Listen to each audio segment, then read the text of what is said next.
Petrol പോയി petrol വാങ്ങിക്കൊണ്ട് വന്ന പമ്പിൽ പോയി 1/2 ലിറ്റർ പെട്രോൾ ഇപ്പൊ തന്നെ മുക്കാൻ പോവാ. ഹലോ പോനെ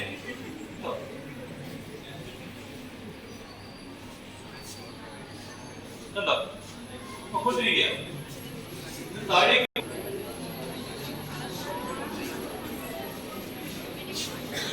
അത്രയും നീളമുണ്ടായിരുന്ന തെർമോക്കോള് തീർന്നു.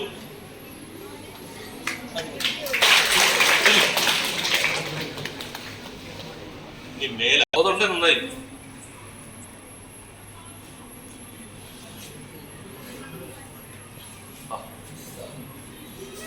ഓക്കെ, ഓർഗാനിക് ആയ സബ്സ്റ്റൻസുകൾ എന്ന് പറയുന്ന ഒരു ഓർഗാനിക് മെറ്റീരിയൽ ആണ്. അതിനെ ഡിസോൾവ് ചെയ്യാൻ ഓർഗാനിക് ആയ എന്തിനു പറ്റും? സോൾവെന്റുകൾ. ഇപ്പൊ എടുത്ത സോൾവെന്റ് ഏതാ?